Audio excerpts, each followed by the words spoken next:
Bismillahirrahmanirrahim. Assalamualaikum warahmatullahi wabarakatuh. Alhamdulillahi rabbil alamin. Wassalatu wassalamu ala rasulillahil karim. Nabiyyina al-amin. Sayyidina Muhammadin wa ala alihi wa sahbihi ajma'in. Wa ba'd. Fa ya ahbaballahi wa ahbaba rasulihi sallallahu alaihi wasallam. Usi nafsi wa iyyakum bitaqwallahi faqad fazal muttaqun. Fala tamutunna illa wa antum muslimun. Faqala ta'ala Ya ayyuhalladzina amanu taqullaha haqqa tuqatih wa la tamutunna illa wa antum muslimun. Kita bersyukur pada Allah Subhanahu wa taala diberikan kesempatan kembali untuk mengaji sebagian dari tuntunan syariat din kita. Semoga semua ini dinilai diridhoi oleh Allah Subhanahu wa taala sebagai amal saleh di antara yang terbaik menjadi bekal kita untuk kembali kepada Allah Subhanahu wa taala.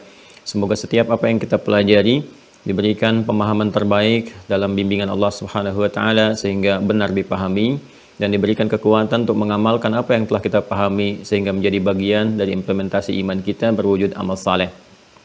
Kita berdoa bermohon pada Allah Subhanahu wa taala semoga siapapun hamba Allah yang masih berkehidupan sampai dengan detik ini dan belum beriman dapat beriman bersyahadat sebelum wafat dan kembali pada Allah Subhanahu wa taala. Demikian para pelaku maksiat dan bila kita termasuk di dalamnya semoga dilembutkan hati kita oleh Allah Subhanahu wa taala untuk bertobat dan mengisi sisa kehidupan kita dengan kehidupan yang baik, hayatan thayyibah dan ditutup dengan akhir yang mulia, husnul khatimah. Baiklah, mari kita mencoba untuk melanjutkan kajian kita sesi kali ini setelah kita berkesempatan untuk berdiskusi, sharing pengetahuan dan menggali paparan ulama baik dari penjelasan tafsir Al-Quran, hadis-hadis Nabi Muhammad SAW sampai juga kitab-kitab yang dirangkum, dituliskan oleh para ulama untuk memudahkan bahasan yang dapat kita kaji. Semoga apapun yang kita kaji, kita dapati pengetahuan yang bisa kita amalkan, mengalir pahala-pahalanya bagi para ulama-ulama kita yang telah memberikan jalan kepada kita untuk memahami tuntunan Rasulullah SAW dengan benar dan mengamalkan pedoman yang terdapat dalam Al-Quran. Kita masih dalam pembahasan tentang esensi akidah. Sekarang pada bab yang pokok, masuk pada mulai dasar-dasar keimanan, yaitu pokok iman. Yang sebelumnya telah kita dapati satu pemahaman yang terukur. Saya ingin urutkan kembali sehingga kita mampu merumuskan pemahaman ini dengan sempurna. Jadi kita bisa mengetahui dari mulai akar ya, akar keislaman, kemudian turunannya seperti apa saja, sampai setiap satu dengan yang lainnya di pembahasan itu menjadi tersinergikan, terkorelasi, saling berkesinambungan. Dan saya mengharapkan semua apa yang kita bahas ini kita pahami dengan kuat. Karena satu hal yang di-highlight oleh kita dalam firman Allah Subhanahu wa taala tentang talabul ilmi atau menuntut ilmu, mencari pengetahuan, itu adalah pemahaman. Ingat ya, ada nanti pemahaman, ada turunannya nanti hafalan, kemudian ada pengamalan dan lain sebagainya. Nah, yang paling pokok dalam proses menuntut ilmu itu adalah paham tentang apa yang dipelajari. Dan paham itu mesti didasarkan pada pengetahuan dan cara yang benar. Jadi tidak diharapkan insan beriman, belajar apapun, tidak mengerti apa yang dipelajari. Itu nanti di Quran surah ke-9, At-Taubah, ayat 122. Seperti pernah kita uraikan di pertemuan-pertemuan yang lalu. A'udzubillahi minasyaitonirrajim. Wa ma kana al-mu'minuna liyanfiru kaffah. فلولا نفر من كل فرقة منهم طائفة ليتفقهوا في الدين ولينذروا قومهم إذا رجعوا إليهم لعلهم يحذرون. Dan tidaklah sebagian dari orang-orang beriman itu, insan beriman itu, mesti seluruhnya mereka pergi ke medan juang dalam konteks adanya aksi militer yang harus kemudian dilakukan karena mempertahankan berbagai hal dalam kehidupan. Nah, kemudian hendaklah ada di antara sekian insan beriman itu yang mengonsentrasikan dirinya untuk belajar memahami, lihat tafaqquh, belajar memahami dengan sungguh-sungguh, dengan serius menghadapi berbagai tantangan yang ada dalam mempelajari ilmu-ilmu khususnya yang terkait dengan tuntunan ad-din, pedoman berkehidupan. Jadi kalau ilmu yang terbatas saja untuk mencari harta kita begitu serius, kenapa ilmu yang mendukung kehidupan kita sampai mengantarkan pada kehidupan yang abadi kita tidak serius? Ya, kalau kita ambil pemaknaannya kan untuk mencari harta benda yang terbatas saja sifatnya. Orang kan sekolah itu dari kecil itu. Bahkan ada sebagian cara pikir orang, ya sekolah itu untuk mendapatkan ijazah, sertifikat, dari sertifikat itu untuk mencari pekerjaan. Sedangkan pekerjaan yang didapatkan untuk mendapatkan materi dan sifatnya terbatas. Toh yang dikumpulkan juga nggak semua bisa kemakan gitu kan. Silahkan Anda dapat gaji misalnya 1 bulan, taruhlah misalnya 5 juta. Apakah seketika beli makanan langsung bisa habis? Kan tidak. Ada batasan-batasan yang bisa dikonsumsi. Nah, untuk mendapatkan itu, orang bisa sekolah dari TK sampai bahkan ke jenjang perkuliahan tertinggi sampai S3 untuk mendapatkan itu semua. Nah, sekarang mengapa hal-hal yang terkait dengan bekal kehidupan abadi kita, bekal akhirat kita, yang bahkan bekal ini pun mensupport kebutuhan duniawi kita. Karena kebutuhan spiritual akan memberikan dorongan kepada akal dan fisik untuk bergerak. Nah, ini kenapa tidak lebih sungguh-sungguh dibandingkan dengan yang pertama tadi? Karena itu Al-Quran memberikan penegasan di sini menggunakan ta yang diantara fungsinya menunjuk pada kesungguhan. Kemudian juga keseriusan menghadapi tantangan. Dia tafaqquh. Jadi ciri insan beriman itu kalau dia belajar dimanapun itu sampai kepaham. Ya, saya masih ingat betul ibunda saya itu waktu kecil ya, dengan ayahanda kami itu. Ya, ayah saya sudah meninggal, semoga Allah memberikan ridha dan rahmatnya kepada beliau. Itu Masya Allah ya, kalau saya pulang tuh dari sekolah itu diuji kembali gitu. Dites lagi, kan tadi belajar minimal ditanya lah belajar apa gitu kan, dicek, kemudian dikompetisikan fastabiqul khairat dengan kakak-kakak dan adik kami gitu. Jadi semua tuh lahir dalam suasana yang kita dicoba diarahkan kepada pemahaman-pemahaman yang benar dengan segala keterbatasan yang ada gitu kan. Nah, saya berharap para orang tua sekarang atau minimal kita sendiri pun gitu ya, kita mengecek kembali. Kan ada buku catatan, karena itu di Mira kan kita hadirkan juga fasilitas berupa buku catatannya, ya. Kemudian nanti di situ dikoreksi ulang, dilihat kita ada pengayaan sehingga apa yang nanti kita pahami kita bisa dapati dengan benar dan disampaikan dengan benar kembali. Ya, jangan sampai nanti pahamnya keliru, begitu disampaikan ya bisa salah gitu. Itu yang disebut dengan dhalun mudil. Sudah salah, tersesat dan berpotensi menyesatkan orang lain. Itu sangat berbahaya, ya. Sangat berbahaya. Nah, teman-teman sekalian, karena itulah kemudian saya ingin mencoba memberikan garis kepahaman dulu sebelum kita memulai, dan nanti insya Allah saya akan coba buatkan bagan gitu ya, bagan pembelajaran kita. Jadi begitu teman-teman melihat bagan ini, oh mengerti, ini ke sini, dalilnya ini arahnya ke sini, sampai nanti berakhir pertemuan kita. Ya, jadi menjelaskannya Anda untuk mengevaluasi hanya tinggal bagan saja. Ya, kalau di Quran biasanya saya murajaah pakai angka gitu. Jadi begitu angka, kalau teman-teman dapatkan kan paket yang murajaah itu. Jadi begitu melihat angka kita udah terbayang Quran, dan semua juga yang kita kenakan nggak lepas dari angka kan, ukuran di peci nomor berapa gitu kan, baju nomor berapa ya, sampai hal-hal itu hadir, ini tanggal berapa gitu ya, dan sebagainya. Nah, ini di dalam pembahasan juga kita bisa buat simpulan-simpulan sehingga bisa tervisualisasikan dalam pemahaman kita. Saya ingin coba urutkan dulu sebelum kita akan masuk kepada titik yang terpenting sekarang, urutan pembelajaran kita. Mohon nanti teman-teman dicek ya, teman-teman dicek pemahaman ini jangan sampai terlewatkan gitu. Nah, yang kita pelajari di Mira itu kan esensi beragama dulu ya, esensi sampai kita menemukan pembahasan asal kita atau pokok kita, esensi beragama ya, untuk menjawab pertanyaan kenapa kita mesti beragama, kan? Kenapa mesti beragama? Jadi nanti kalau ditanya kenapa kamu harus beragama, kan? Kita bisa menjawab begini, begini, begini, begini, ya. Nah, ini sudah kita terangkan dari esensi beragama ini. Tuntutannya nanti kalau kita buat bagan ke sini, kan? Dari tentang anatomi manusia. Nanti jawabannya bisa terukur, ya. Anatomi manusia. Nah, di anatomi manusia ini kita punya cabang. Di sini ada fisik, jasmani, kan? Kemudian ada rohani, roh. Kemudian ada aklani, akal. Ya, ini fisik. Kemudian yang ini roh, yang ini akal. Ya, manusia disebut dengan manusia harus memiliki 3 komponen ini. Dia harus punya fisik, tampilan, kan, untuk mengeksekusi segala tindakan dan menampakkan perilaku. Rohani ini generator spiritnya yang menggerakkan semua fungsi dalam tubuh pergerakan manusia. Akal yang mengikat antara fungsi rohani dengan jasmani, yang menerjemahkan perintah dari rohani untuk dieksekusi oleh fisik, oleh jasmani. Nah, semua ini butuh nutrisi seperti saya jelaskan, kaitan dengan agama, maka roh ini nutrisinya adalah ini, agama.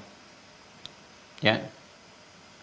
Jadi kalau jasmani, fisik juga punya nutrisinya sendiri, sudah saya jelaskan. Yang baru bergabung, lihat di awal-awal penjelasan kita. Dia butuh makanan, butuh minuman, butuh support. Ini seperti di Al-Baqarah ayat 168 dan seterusnya. Akal juga demikian, butuh nutrisi, butuh makanan, ya. Kalau nggak disandingkan menunya, nggak ditampilkan, dia bisa lemah berpikir sehingga lemah berkehidupan. Karena itu orang-orang yang lemah pikirannya tidak pernah dilatih, itu lemah nanti dari perilaku, dari tindakan, dari respon dan sebagainya. Maka dia butuh makanan, butuh nutrisi berupa pengetahuan. Sudah saya bentangkan juga ayat-ayat pengetahuan di Al-Quran yang mensupport kebutuhan akal, bahkan sejak wahyu pertama diturunkan, Iqra bismi rabbikal ladzi khalaq, demikian seterusnya. Ketika jasmani, aklani juga butuh nutrisi, maka roh pun butuh nutrisi.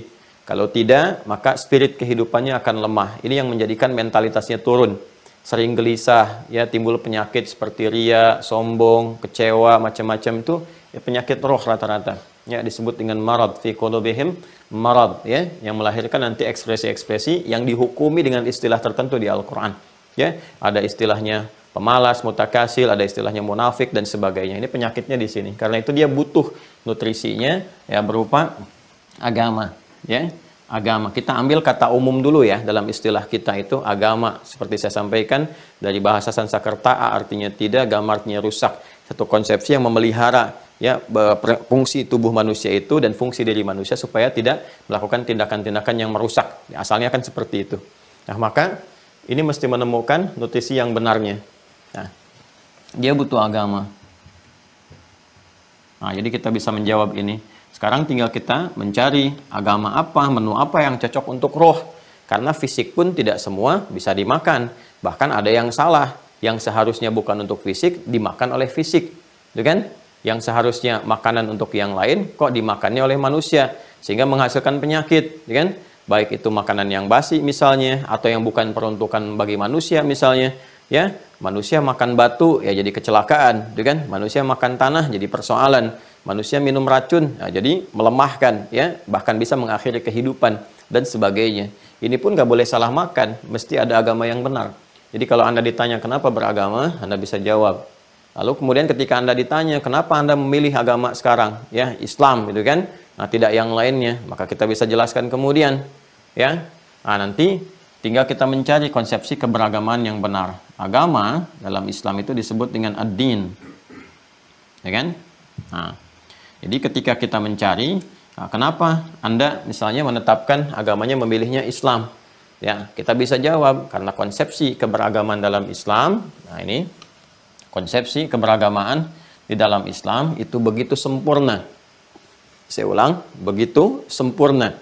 Ya, sempurna dalam 3 aspek utama, gitu kan? Untuk menetapkan konsepsi agama itu kan ukurannya ada 3 seperti yang telah kita jelaskan. Ya, 1 dari aspek teologisnya. Nah, ini penting saya tuliskan kembali karena nanti ada keterkaitan dengan apa yang kita akan uraikan. Kemudian yang kedua dari aspek ibadahnya, ya kan? Sebagai konsekuensi kita dari berketuhanan, beragama. Dan yang ketiga dari konsepsi muamalahnya, interaksi sosial dalam kehidupan yang kita lakukan. Ya, jadi ketika ditanya kemudian kenapa engkau beragama, kita jawab tadi seperti tadi ya. Kemudian kita harus menemukan agama yang benar, ya kan? Dalam pencarian ini. Nah, lalu untuk menguji agama itu konsepsinya benar, maka bisa diukur dengan 3 pendekatan utama. Secara teologis yang terkait dengan aspek ketuhanan, karena seorang beragama pasti berketuhanan, ya kan? Landasan negara kita itu pasal 29 ayat 1, negara berdasar atas ketuhanan yang Maha Esa. Ya, berarti negara Indonesia itu negara yang beragama. Sekalipun bukan negara agama, tapi negara yang beragama, yang menjalankan fungsi kenegaraan dan fungsi kebangsaannya berdasarkan nilai-nilai agama. Jelas ya? Ingat ya, beda antara negara agama dengan negara beragama. Ya, ingat dalam pasal 29 ayat 1 disebutkan negara berdasar atas ketuhanan yang Maha Esa. Jadi dasar berkehidupan berbangsa bernegara itu dengan berketuhanan, dengan beragama. Karena konsepsi pertama beragama itu adalah aspek teologis, berketuhanan. Ya. Bahkan dasarnya nanti di Pancasila kan yang pertama ketuhanan yang Maha Esa. Ya, jelas ya. Nah, jadi di sini teman-teman sekalian, karena itu setiap pelantikan pejabat disimpan dasar beragamanya ada. Kan ada Al-Quran kalau bagi yang Muslim tuh sumpahnya. Ya, saya berjanji dengan nama Allah Subhanahu wa taala, kan? Bersumpah gitu. Nah, itu kan berketuhanan menjalankannya. Silahkan cek di kop-kop pejabat, bahkan ke presiden itu, ya, itu di atasnya dituliskan sebelum dimulai keputusan Kepres dan sebagainya, dengan rahmat Tuhan yang Maha Esa. Artinya apa? Fungsi kenegaraan, fungsi kebangsaan itu disopat dengan nilai-nilai keagamaan. Jelas ya? Nah, makanya kalau ada paham-paham yang bertentangan dengan agama atau menjauhkan kehidupan beragama dari kehidupan bernegara, ingin dipisahkan, itu sebetulnya bertentangan dengan undang-undang. Kalau kita sadar memahami itu bertentangan dengan undang-undang. Ya, jadi paham-paham sekuler, liberal, itu kan, pluralisme itu sebenarnya nggak boleh ada dari hukum kebangsaan kita, tata negara kita. Kalau kita ingin lebih dalam kajinya, eksplorasi lebih dalam, ya. Nah, sekarang kita kembali ke sini. Jadi untuk menguji satu konsepsi agama benar, satu aspek teologisnya, aspek ketuhanannya. Karena pasti beragama itu berketuhanan. Bagaimana kita bisa beragama kalau nggak ada Tuhannya, nyembah siapa, gitu kan? Nah, maka dari sini teman-teman sekalian, ini mesti benar. Di dalam Islam, seperti pernah saya jelaskan sebelumnya, ya, ini bisa diuji, ya. Kemudian di luar Islam pun itu punya aspek teologisnya, ada Tuhannya dan sebagainya. Nah, kemudian ibadah di dalam agama kan harus ada pembuktian. Setelah menetapkan Tuhan, ada konsekuensinya, ya. Kita menetapkan Tuhannya misalnya A, kita tetapkan dalam Islam Allah Subhanahu wa taala. Pasti konsekuensi menuhankan itu kita mesti menyembahnya. Karena itu mesti ada aturan ibadah, bagaimana cara beribadah kepada Tuhan itu, ya. Dampak dari menuhankan ini, kita beribadah, pasti ada implementasi dalam kehidupan sosial. Dampak kepada kehidupan kita secara sosial apa dari ibadah itu? Kalau nggak ada dampaknya, untuk apa kemudian kita beragama kalau nggak ada pengaruh dalam kehidupan sosial kita? Ya, mesti ada turunan antara penyembahan kepada Tuhan dalam konsep ibadah, kemudian pengaruhnya kepada kehidupan kita. Memberikan apa sih fungsi ibadah itu dalam kehidupan kita? Kalau nggak ada fungsinya, kenapa kita mesti beribadah? Kenapa mesti beragama? Kan? Nah, jadi di sini kemudian kita gali lebih dalam, baik konsepsi teologis, ibadah, ataupun muamalah. Ya, nah, dalam semua tiga aspek ini secara keseluruhan, yang paling memenuhi secara sempurna, terstruktur, terukur, ya, komprehensif dan holistik, menyeluruh semua ajarannya itu ditemukan dalam Islam. Ya, Islam. Setelah kita gali, dan itu dipersilahkan untuk diuji, ya.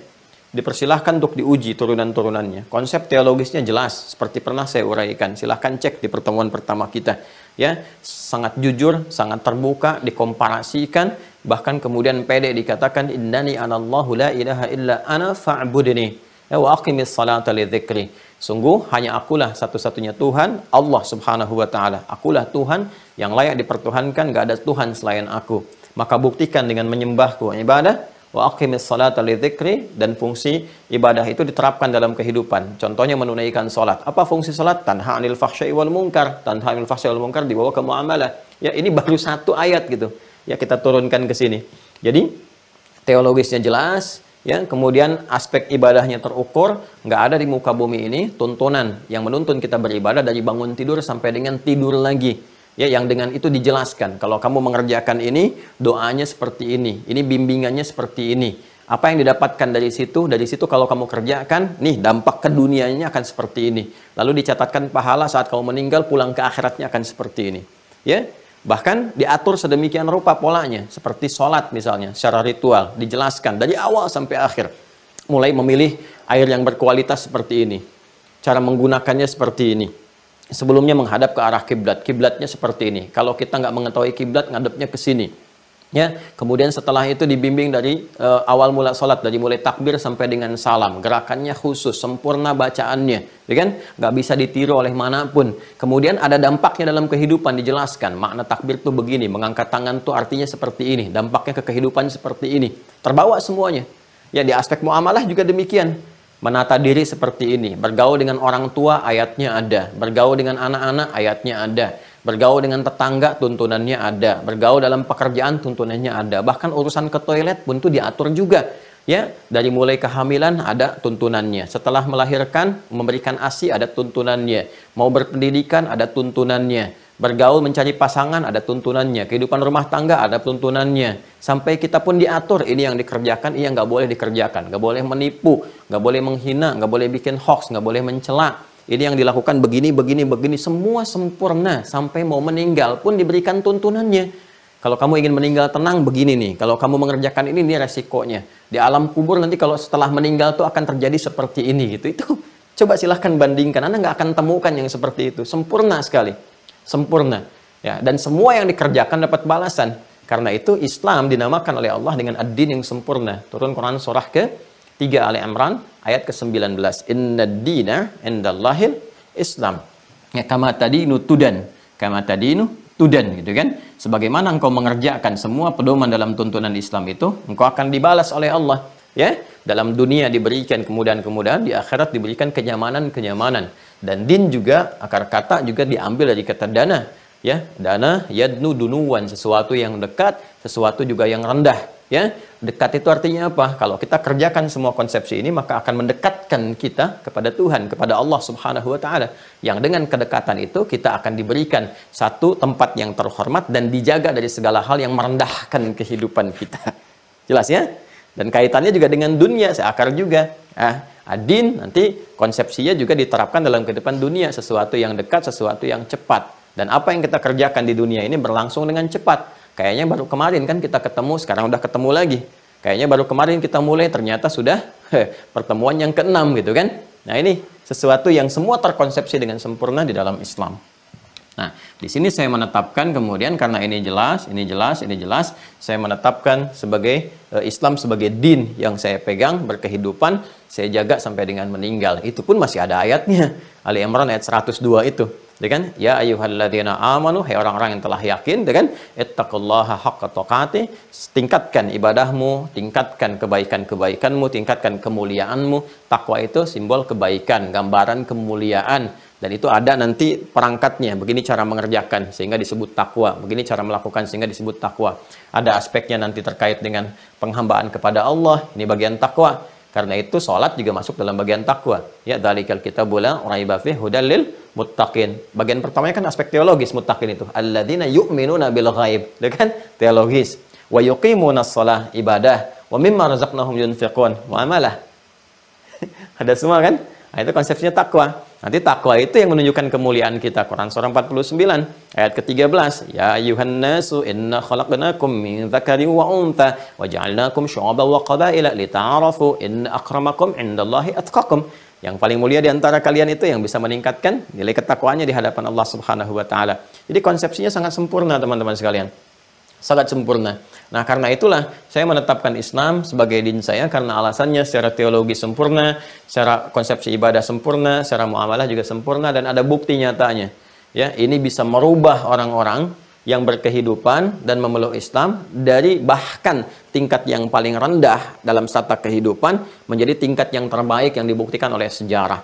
Karena itulah Islam ketika Allah berikan risalahnya kepada Nabi Muhammad SAW bukan dipilih di Romawi yang sudah maju ataupun di Persia yang sudah punya kekaisaran, dipilih di tempat yang paling tandus di muka bumi, biwadin ghairi dzi zar'in 'inda baitikal muharram, kata Nabi Ibrahim alaihissalam, tempat yang tandus, yang gersang, yang jauh dari peradaban, terisolasi di bawah lembah dan sebagainya, tapi bisa merubah semua struktur kehidupan baik sosial dan yang lain sebagainya, itu menjadi umat yang paling unggul di muka bumi sampai turun ayat Ali Imran itu ayat 110 Quran surah 3 ayat 110. Ya kan? Ketika Allah berfirman, kuntum khaira ummah ukhrijat linnas ta'muruna bil ma'ruf wa tanhauna 'anil munkar wa tu'minuna billah. Ya kan? Kalian adalah umat terbaik yang pernah dilahirkan ya untuk kehidupan manusia di muka bumi ini. Ya kan? Yang paling menarik apa? Engkau saking baiknya selalu berkomitmen mengerjakan yang mulia, ya, mencegah dari yang buruk-buruk. Ya, kalau kita terbiasa menata diri, mengerjakan yang baik, meninggalkan yang buruk itu biasa. Tapi bisa mengajak orang lain berbuat baik dan mengajak orang lain meninggalkan yang buruk. Apa dasar mengerjakan itu semua? Wa tu'minuna billah. Ya, karena keyakinan engkau dengan Allah Subhanahu wa taala. Jadi ternyata keislaman itu membuat kita lebih baik. Keislaman menghadirkan sifat berkemajuan. Keislaman menghadirkan peradaban dalam kehidupan. Jadi kalau sampai sekarang berislam itu belum baik, ya, kemudian belum bergerak kepada pengetahuan, belum tampil dengan baik, dengan elegan, dengan maksimal, artinya kita perlu meningkatkan lagi untuk mempelajari nilai-nilai keislaman kita. Untuk mencapai semua itu, teman-teman sekalian, maka ini butuh pokok peningkatan dari keislaman kita yang nanti digambarkan dua komponen utama, lewat dua komponen utama. Perpaduannya ya adalah satu, ya kan, iman, nah, kemudian plus amal. Ya, ingat ini ya, yang pernah saya terangkan. Iman sebagai dasar teologisnya, amal sebagai konsekuensi dari aspek teologis ini, implementasinya berupa amalan. Nah, ini sudah saya jelaskan juga, silahkan nanti dicek. Iman, keyakinan tanpa ragu. Jadi kalau berislam itu nggak boleh ada keraguan sedikit pun, la raiba fi, apalagi menuduh. Makanya nanti kalau ada orang mengaku agamanya Islam, orang yang Muslim, tapi meragukan tuntunan agamanya sendiri, ya, meragukan pedoman-pedoman yang ada pada dinnya sendiri, itu dipertanyakan keislamannya, kan? Dipertanyakan keislamannya. Jadi konsepsi dasarnya Islam, iman plus amal. Lalu digambarkan dalam syahadat, ya, dalam syahadatain. Nah, ain-ain itu artinya dua yang pernah saya sampaikan, kan? Syahadatain, imannya asyhadu alla ilaha illallah, aspek teologisnya. Kemudian amalnya asyhadu anna Muhammadar Rasulullah. Ya, kita meyakini sepenuhnya, berkomitmen menuhankan Allah, menepikan yang lainnya, berkomitmen untuk menyembahnya, cara menyembahnya lewat tuntunan yang dibawa oleh Nabi Muhammad SAW, Rasulullah yang diutus oleh Allah. Cara kita menyembah Allah, cara kita mengimplementasikan iman kita melalui perilaku disebut dengan amalan, pekerjaan, ya. Maka diutus Rasul. Siapa namanya? Muhammad SAW. Ya, dengan nama-nama sifat. Muhammad, Ahmad, Al-Mahi, Al-Kafi, dan sebagainya. Jadi kan? Nah, maka di sini teman-teman sekalian dipadukan dari dua syahadat ini menunjuk kepada pengakuan imaniyah, ya, kemudian pembuktian amaliyah. Pengakuan imaniyah yakin tanpa ragu yang tadi saya terangkan, amaliyahnya itu adalah praktek dalam membuktikan keimanan kita. Nah, ini untuk beriman kita harus ikat dalam diri kita dengan kuat, ya, dengan kuat supaya tidak goyah. Ikatan ini yang disebut dengan akidah. Seperti pernah saya terangkan, silahkan cek kembali. Ya, kemudian amal ini jalan kita untuk bisa membuktikan akidah kita, menguatkan ikatan, membuktikan keimanan kita kepada Allah sekaligus menguatkan ikatan kita. Jalan konsepsinya yang menguatkan sesuatu disebut dengan syariat. Saya telah jelaskan ini panjang lebar, teman-teman bisa urutkan kembali. Ya, jadi nama lain dari iman itu akidah, nama lain dari amal itu syariat. Ya, jadi kalau ada istilah syariat Islam, artinya amalan-amalan, jalan-jalan yang menunjukkan kita untuk beribadah kepada Allah Subhanahu wa taala, sekaligus di dalamnya terkandung bimbingan-bimbingan untuk menguatkan simpul-simpul keyakinan kita. Karena itu ada istilah apa? Syariat Islam. Isinya apa? Ya ini, ibadah. Itu kan? Nah, sholat itu syariat Islam, kan? Kemudian apalagi puasa syariat Islam, zakat syariat Islam, haji syariat Islam, kan? Berbuat baik syariat Islam, menepati janji syariat Islam. Jadi kalau ada orang anti syariat Islam dan dia mengaku Muslim, dipertanyakan keislamannya. Ya, pasti ada persoalan dalam dirinya. Ya, saya tidak meyakini kewajiban dalam syariat Islam. Dipertanyakan keislamannya, itu kan? Boleh jadi kurang pengetahuan. Ya, tapi yang jadi persoalan sudah kurang pengetahuan, mengajak orang lain untuk kurang pengetahuan juga, ini bermasalah. Ya, ini jadi persoalan. Nah, kita fokus lagi ke sini ya. Jadi ini konsepsinya.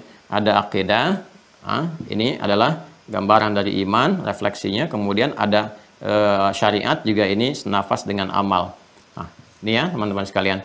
Nah, karena itu untuk menguatkan simpul-simpul ini, syariat juga mesti kuat. Ya, mesti kuat dan tidak berdiri sendiri. Ini seperti dua sayap burung yang tidak boleh salah satunya terlukai atau bahkan bermasalah. Ya, bisa nggak terbang atau bisa celaka, gitu kan? Karena itu antara iman, syahadat, gitu kan, dengan amal itu nggak bisa dipisahkan. Orang syahadat pasti membuktikan syahadatnya lewat amal. Ya, nggak bisa tiba-tiba beriman saja ya, tanpa mengumpulkan amalan. Maka imannya dipertanyakan seperti di soal di Quran surah 49 ayat 14 yang pernah saya terangkan dulu, itu kan? Atau beramal tanpa iman, ini pun kosong. Maka diturunkan Quran surah ke-25 ayat 23. Jawaban dari Allah untuk membalas aspek dunia saja, sedangkan di akhiratnya dengan kunci iman itu tidak didapatkan. Karena itu antara iman dengan amal pasti ada sinergi di dalamnya. Antara syahadat dengan pembuktian amal itu pasti ada keterikatan, korelasi. Karena itulah syarat masuk surga seperti saya terangkan di Quran surah kedua Al-Baqarah ayat 25. Nah, ini kalimat surga pertama yang disebutkan di Al-Quran. Iman dengan amal disatukan. Wabasyiril ladzina amanu iman wa amilus salihat. Ya, iman dengan amal. Iman itu akan mendorong amalan menjadi saleh, benar dalam pandangan Allah, sehingga disebut amal saleh. Ya, jadi nggak mungkin orang tiba kemudian bisa mudah mengucapkan asyhadu alla ilaha illallah apalagi di penghujung hidupnya, gitu kan? Kecuali apa? Kecuali dia benar-benar telah membiasakan beramal dalam kehidupannya sehingga amal itu akan membuat ikatan kuat dalam dirinya yang terbawa sampai dia akan wafat. Jadi itu yang memudahkan dia mengucapkan asyhadu alla ilaha illallah. Kalau dia nggak pernah beramal soleh apalagi amalnya salah, itu jangan dikira bisa mengucapkan di akhirnya la ilaha illallah, belum tentu. Jadi semua saling mensupport, semua saling mendukung di sini. Jadi yang dimaksudkan dalam hadis, misalnya di Abu Daud nomor hadis 3116, 3116 dari Muadz bin Jabal radhiyallahu taala anhu, ketika beliau menyampaikan sabda Nabi sallallahu alaihi wasallam, "Man kana akhiru kalamihi la ilaha illallah dakhalal jannah." Siapa yang kalimat akhir hidupnya itu la ilaha illallah, maka dia terjamin surga, gitu kan? Dia terjamin surga. Nah, bagaimana dia bisa mengucapkan la ilaha illallah di situ dengan mudah di akhir hidupnya? Maka diikat dengan hadis yang lain, keterangan Nabi. Ketika kita tanyakan pada Nabi, maka dijawab oleh Nabi sallallahu alaihi wasallam lewat hadis yang disampaikan oleh Ubadah bin Samit radhiyallahu taala anhu. Ketika Nabi mengatakan, "Man syahida ya alla ilaha illallah wa anna Muhammadan abduhu wa rasuluhu wa anna Isa abduhu wa rasuluhu." Ya, wa kalimatun alqaha ila Maryam wa ruhum minhu. Ini dakhala al-jannata bima kana alaihi minal amal. Siapa yang mampu berkomitmen mengucapkan ya sampai akhir hidupnya la ilaha illallah dan Muhammad SAW hambanya dan rasulnya, Isa alaihissalam hambanya dan rasulnya, ya kalimat yang Allah tetapkan pada rahimnya Maryam dan kemudian yang ditiupkan ke dalamnya lahir, itu kan artinya apa? Sama nabi-nabi yang lain, kita meyakini ada nabi-nabi sebelum Nabi Muhammad SAW dan Nabi Muhammad penutup dengan syariat yang sangat sempurna, digambarkan demikian kan. Siapa yang komitmen dengan itu semua, kemudian diteruskan hadisnya, dia akan berpotensi masuk surga ketika dia mampu mewujudkan kalimat syahadat itu lewat amal, diukur lewat amal. Nah, karena itulah kemudian hadis ini menjelaskan hadis yang pertama sekaligus memberikan keterangan pada tafsir ayat 25 dari surah Al-Baqarah. Wabasyiril ladzina amanu wa amilus shalihat. Jadi jangan dikira orang bisa mudah kalimat dibacakan la ilaha illallah masuk surga. Tidak demikian kalau nggak pernah beramal. Itu kita bisa saksikan dalam kehidupan. Makanya saking susahnya itu ya. Nah, kita diminta serius mengerjakan kerjakan amalan. Nanti saat sakarat akan sesuai dengan kebiasaannya. Yang biasa baca Quran, seperti pernah saya terangkan di podcast kemarin, kan? Yang biasa baca Quran, dan meninggal lewat bacaannya, diisi dengan kalimat tauhid yang kuat, kan? Ada yang kemudian biasanya sholat, meninggal dalam sujudnya dengan kalimat tauhid yang kuat. Itu sampai Imam Abu Daud kan memasukkan di kitabnya bab talqin. Ya, di kitab yang ke-15, Kitabul Janaiz, bab yang ke-20, babun fit talqin. Jadi, saking tidak mudahnya mengucapkan kalimat ini, bahkan saudara-saudara yang lain pun, yang muslim diminta untuk membantu saudaranya mengucapkan itu. Artinya nggak mudah. Jadi, kalau ada statement mengatakan, gampang sekali ya, baca la ilaha illallah, meninggal masuk surga. Itu patut dipertanyakan gitu ya. Nggak mudah mengucapkan kalimat itu, makanya ada bantuan talqin. Orang mau meninggal tuh ditalkinin, dibantu, diucapkan la ilaha illallah, la ilaha illallah. Ya kan? Walaupun kita berlatih setiap hari mengucapkan, tapi nggak disupport amal soleh, belum tentu. Ya, maka teman-teman, ini perpaduannya. Nah, untuk kuat, supaya ini kuat, ikatannya kuat, ya, maka ini mesti ditopang nih. Ya, pokok-pokok syariat mesti ditopang. Ya, karena terkait dengan keislaman, maka syariat Islam itu menjadi support tertinggi untuk menguatkan iman. Demikian iman pun menjadi generator untuk menguatkan syariat. Maka pokok-pokoknya mesti diturunkan. Kalau ini kita gabungkan bagaimana cara menguatkan iman dan amal sekaligus dalam konsepsi keislaman, maka ini Islam sama dengan amal dan iman. Ini kita bisa gabungkan untuk menguatkan dalam bentuk akidah dengan syariat, maka kita hadirkan pokok ya atau dasar yang mampu menguatkan secara sekaligus iman dan amal itu atau keislaman kita. Pokok dan dasar dalam istilah syariat disebut dengan rukun namanya. Ya, jadi kita ingin menguatkan pokok keimanan plus amal sekaligus, atau pokok keislaman kita. Karena itu kita kenal rukun Islam, paling mudah kan? Rukun apa? Islam. Kita gabungkan di sini untuk menguatkan syahadat. Ya, rukun Islam itu kan syahadatnya dimasukkan kan syahadatain. Asyhadu an la ilaha illallah wa asyhadu anna Muhammadar Rasulullah. Biasa disingkat dengan syahadat, ya kan? Wa kalimatun biha kalamun qad yu'am. Ya, kalau di Alfiyah kan ada gitu ya. Kalau kita belajar gramatikal bahasa Arab, tingkat tertingginya ada di antaranya pelajaran Alfiyah. Ya, dikarang oleh Ibnu Malik, disyarah oleh Ibnu Aqil dan turunannya. Ya, kalamuna lafdhun mufidun kastaqim wasmun wa fi'lun thumma harfunil kalim wahiduhu kalimatun wal qawlu am wa kalimatun biha kalamun qad yu'am. Jadi kalau kalimat ini kita bisa dipahami kalimat syahadat. Ya, syahadat maksudnya yang dimaksudkan adalah mencakup kalimat yang sempurna. Ya, asyhadu an la ilaha illallah, asyhadu anna Muhammadar Rasulullah. Itu kalimat iman kita ucapkan. Turunan amalnya yang pokok untuk mengimplementasikan syahadat. Tuliskan lagi ada salat, ya kan? Nah, kemudian ini karena pokok dasar, maka rukunnya pun nanti jadi pokok dasar. Ya, jadi syahadat yang pokok ini, salatnya yang pokok. Salat yang pokok itu 5 waktu, ya.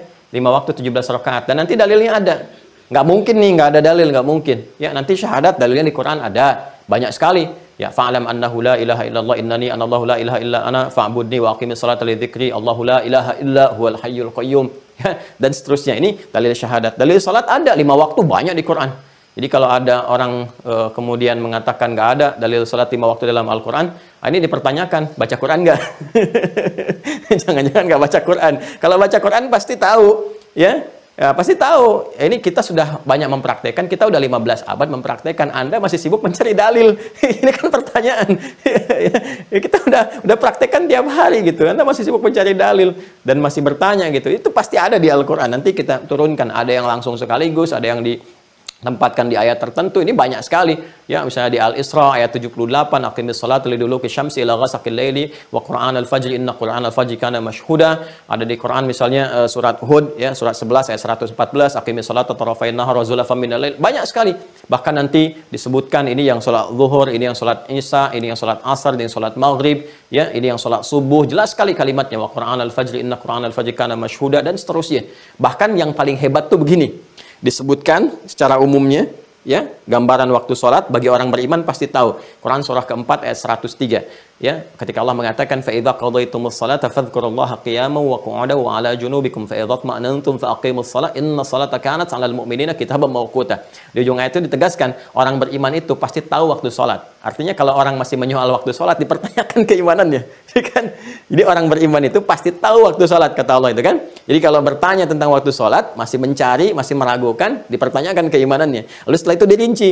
Ini gambaran umumnya, dikerjakan dari mulai subuh sampai dengan malamnya. Disebutkan subuh begini, zuhur begini, asar begini, maghrib begini, isya begini. Isyarat umum disebutkan, kemudian tuntunan praktikalnya disampaikan dalam hadis. Sempurna sekali. Dan minta dijaga. Dijaga semua itu, yang pokok dijaga. Quran surah kedua ayat 238, hafidhu 'alas salawat was salatil wusta wa qumu lillahi qanitin. Setelah aku sebutkan kata Allah isyarat waktunya, ini begini dijelaskan oleh Rasulullah cara menunaikannya, jaga semua itu dan tunaikan dengan khusyuk. Sempurna kan?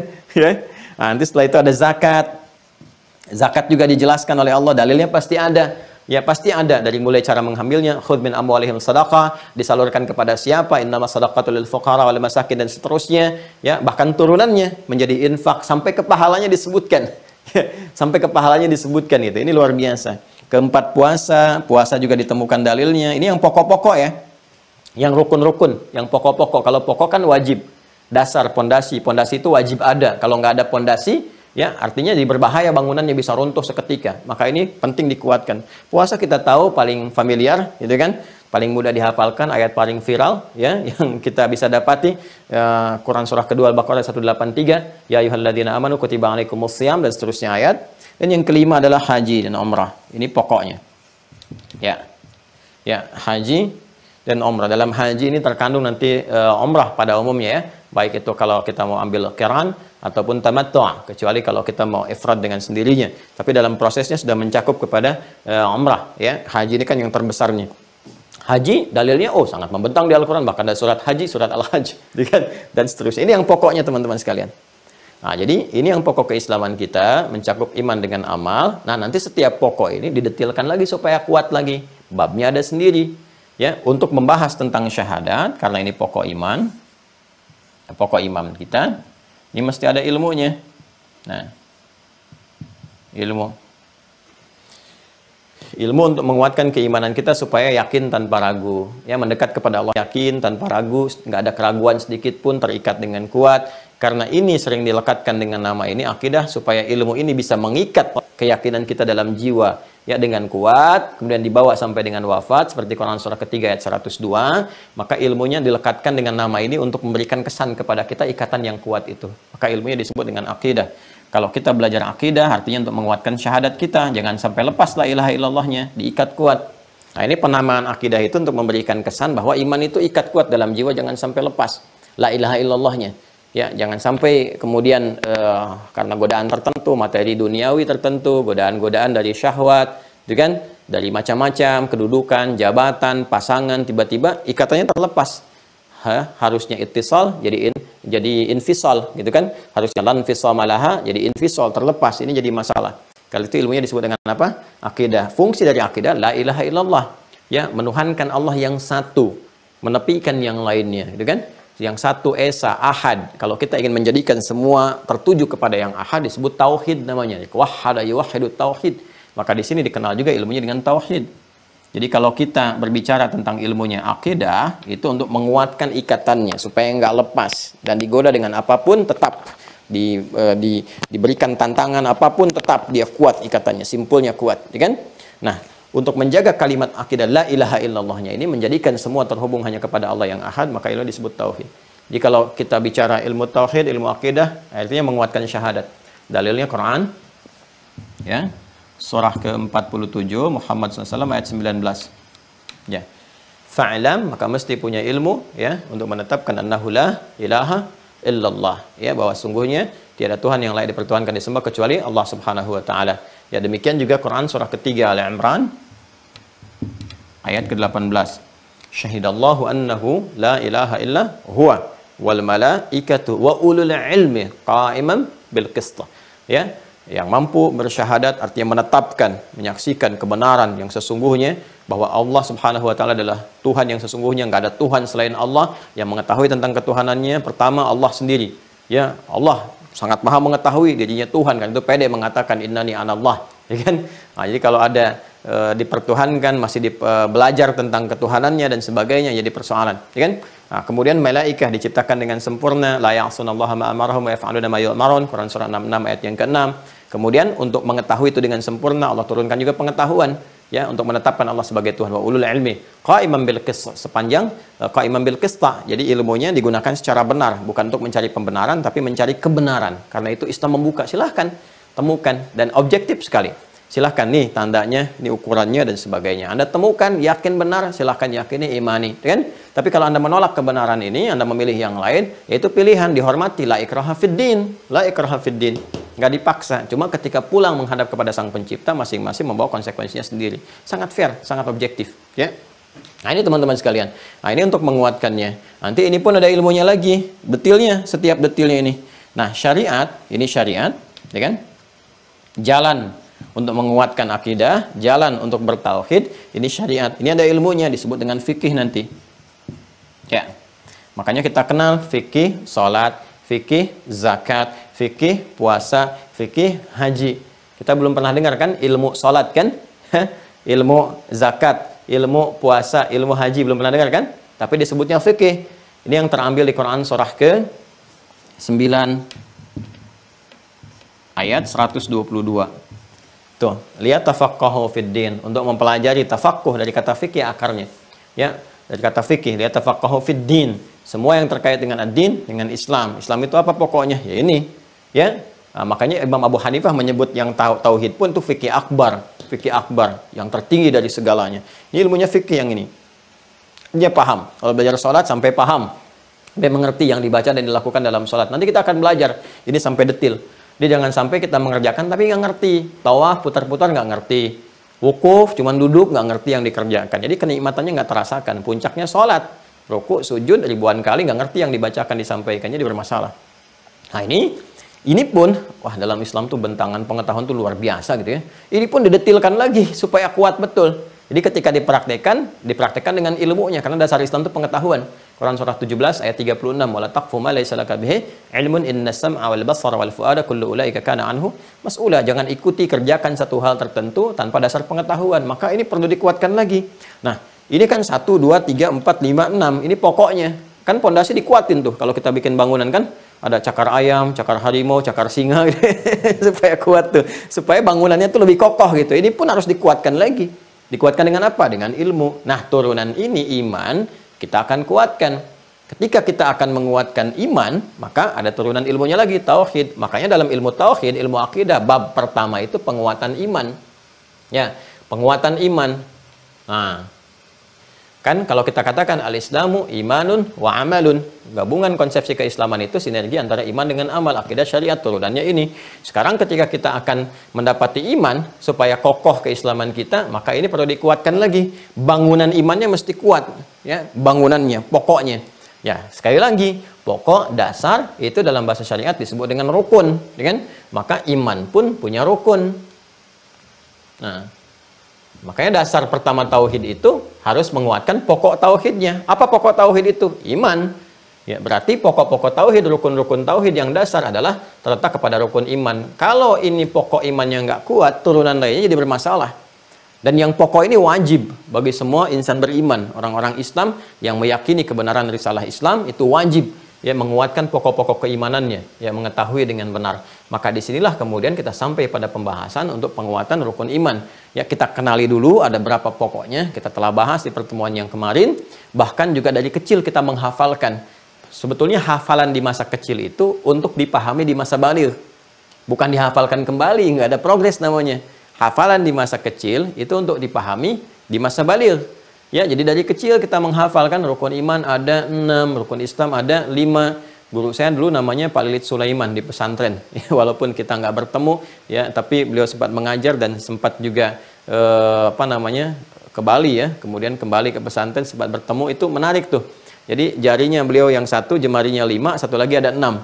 Jadi kalau ngajar rukun Islam ada 5, rukun iman ada 6. Kalau kita kan 5-5 gitu.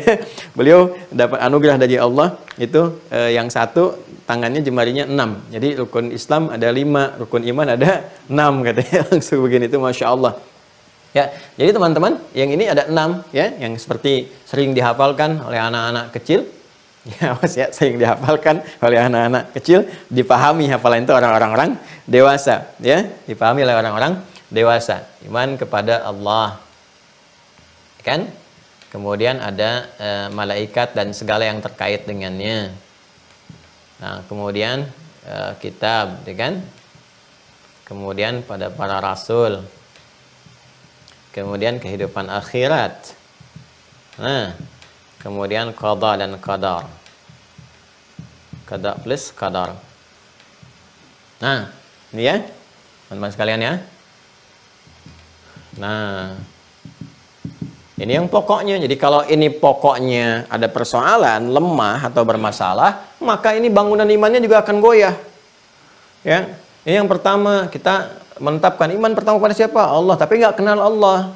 Nggak tahu cara kembali kepada Allah itu bagaimana, punya kesulitan kok datangnya ke yang nggak normal, ke paranormal. Ya, ini kan jadi bermasalah gitu kan? Ya, roh kembali kepada Allah kembali, malah datang ke dukun. Ya, pengen datangin arwah lagi dan sebagainya, di persoalan gitu. Ya, nah kemudian hal-hal yang terkait dengan ini nih, ini penting sekali. Ini kalau goyah sedikit, ini bisa lepas ikatannya, akidahnya, ikatan yang kuatnya. Maka mesti ada ilmunya. Malaikat juga demikian sampai ke sini, sampai kita kenal betul. Ya, karena itu kita kemudian menguraikan ini mesti punya aspek pengetahuannya. Sekali lagi ilmu, dasar Islam itu ilmu, luar biasa. Dasar keislaman itu ilmu. Maka ilmu pertama menjelaskan dulu segala yang terkait dengan ini, ya, secara umum. Kan kalau kita menulis sesuatu ada abstraknya itu kan? Abstraknya kan? Baru setelah itu detail penjelasan kan? Bab 1, bab 2, bab 3 dan seterusnya. Di bawah bab ada pasal lagi. Itu detail indahnya Islam tuh komplit gitu semuanya. Ya, maka para ulama mencoba menghimpun ini, mengeluarkan ayat-ayat dari Al-Quran, hadis-hadis Nabi, penjelasan para ulama dihimpun. Di antaranya kita keluarkan kitab kemarin, ada Syekh Said Sabiq itu yang Al-Aqaid Al-Islamiyah, ini yang halaman ke-8, ini. Ya, mafhumul imani wal aqidah, pengertian iman dengan akidah itu, mafhumul iman awil aqidah yang tadhimu sittata umurin, kita sudah pernah sampaikan ini, ya, untuk memahami esensi iman dan akidah, gitu kan? Kan pemahaman iman dan akidah itu yang tadhimu sittata umurin, kita mesti menyinergikan, memahami, membuat mengetahui struktur 6 hal pokok, kan? Yang pertama ini. Ya, jadi ini abstraknya ini. Ya, al-ma'rifatu billah, mengenal Allah Subhanahu wa taala. Jadi bukan hanya menghafal, bukan hanya tahu. Kalau ingin pokoknya kuat, kita harus mengenal Allah Subhanahu wa taala. Wal ma'rifatu bi asma'il husna wa sifatihil 'uliyah. Kemudian mengenal nama-namanya yang indah yang terkait kebutuhan kita, kemudian sifat-sifatnya yang mulia. Wal ma'rifatu bi dalaili wujudi, kemudian mengenal tanda-tanda keberadaannya untuk menguatkan keimanan kita kepada Allah. Setelah itu apa? Madhahiril 'azmati fil kaun wat tabi'ah, dan kemudian juga mengenal tanda-tanda keberadaan ayat-ayat Allah Subhanahu wa taala di sekitar semesta kita yang ditunjukkan di langit, di bumi, di lautan. Karena itu ada ayat turun tentang bagaimana Allah memperkenalkan wujudnya, keberadaannya, ketuhanannya, kan tanda-tanda di langit, tanda-tanda kemudian di lautan, di daratan dan sebagainya. Nanti kita akan detilkan. Dan yang kedua yang kita kenal dengan malaikat itu ada detilnya, al-ma'rifah bi alamin ma wara'at tabi'ah, yang mengenal alam di luar alam biasa kita, gitu kan? Awil alam ghairil manzur, atau alam yang tak nampak dalam pandangan kita, wa ma fihi min quwal khairi allati tatamatsalu fil malaika, kan? Dari dorongan-dorongan kebaikan misalnya yang tak nampak sekitaran kita seperti malaikat, ya kan kita cuma hafalnya kan malaikat, ya iman kedua kepada malaikat. Padahal ada sesuatu yang lain juga yang harus kita pahami, ya baik itu yang positif seperti malaikat ataupun kuwasyaril lati tatamatsalu fi iblis wa junudi, ataupun juga hal-hal yang negatif ya yang tergambarkan dari provokasi iblis dan pasukannya. Kita kenal malaikat tapi nggak kenal iblis, nggak kenal setan, jadi masalah. Anda taunya jalan yang lurus aja, yang lurus, yang halus, ya. Nggak sadar bahwa di situ misalnya ada tikungan, nggak sadar di situ ada lubang dan sebagainya, bisa terjebak. Kalau kita tahu hambatannya di mana, kita bisa hindari. Demikian seperti saya jelaskan sampai akhirnya al-ma'rifatu bi kutubillah, ya. Kita kenal kitab-kitab Allah yang pernah diturunkan pada nabi-nabinya, rasul-rasul yang untuk membimbing umat setiap generasi. Kita kenali dulu nih, ya. Zabur itu yang seperti apa, Taurat seperti apa, Injil seperti apa, apakah masih ada sekarang?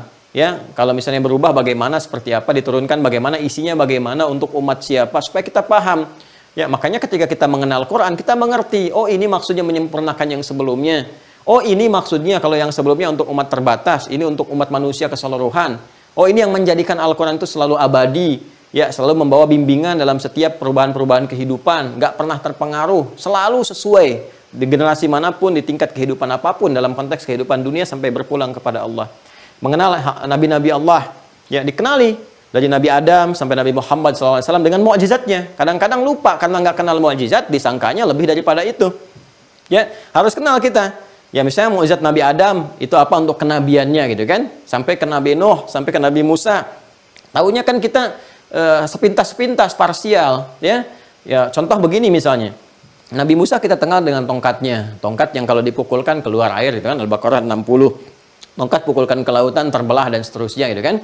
Nah, itu ada mukjizat yang dilekatkan lewat tongkat, ada lewat tangan yang kalau dikeluarkan bercahaya, kalau kemudian dikeluarkan begini keluar air. Ada itu untuk menguatkan kerasulan supaya orang yakin, ya, dan nggak bisa ditandingi, ya, didatangkan yang lainnya, diberikan yang serupa, nggak bisa karena Allah khususkan untuk menunjukkan. Makanya i'jaz, mukjizat dari kata i'jaz yang melemahkan orang lain supaya sadar bahwa ini rasul, ya. Dan ada mukjizat yang melekat kepada aspek-aspek fisikal seperti kelahiran. Nabi Adam kan di kelahirannya, itu kan? Nabi Isa di kelahiran dan kematiannya itu mukjizat. Kelahiran mukjizat, lahirnya mukjizat, ya. Kecil langsung bisa bicara, mukjizat. Meninggalnya pun mukjizat, ya. Ada yang lewat misalnya kemampuan untuk mengucapkan dengan izin Allah yang mati jadi hidup, ya, seperti Nabi Ibrahim alaihissalam, Nabi Isa alaihissalam. Nah, ada yang memahami secara parsial, menetapkan ini mukjizat tapi ini tidak, sehingga memberikan kesan melebihi apa yang melekat kepadanya. Dari Rasul naik status jadi Tuhan misalnya dan sebagainya, jadi persoalan. Kalau kita nggak paham ini, nggak mengerti yang keempat ini nanti jadi persoalan.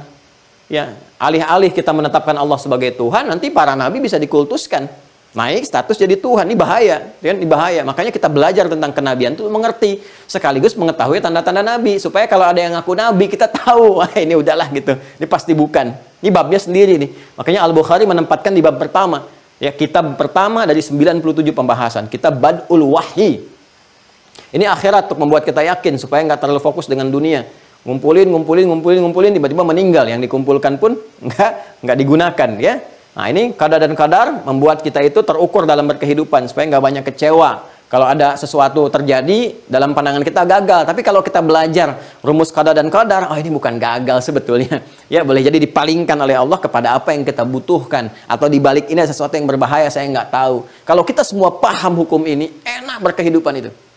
Nah, karena itulah sekarang kita penting detilkan ini, bagaimana mengenal Allah, untuk menetapkan Allah sebagai Tuhan kita. Kalau disoal oleh orang lain, kita bisa jawab, kenapa kamu jadikan Tuhanmu itu Allah, bukan yang lain? Kenapa namanya Allah dan sebagainya? Kita bisa jawab. Jelas ya?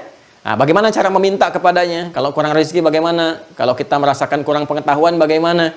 Padahal Allah sudah menetapkan, walladzi qaddara fahada, walladzi aghna wa aqna, aku telah membuat orang menjadi kaya atau cukup. Kok kita merasa kurang? Kan harus ada ilmunya, ya kan?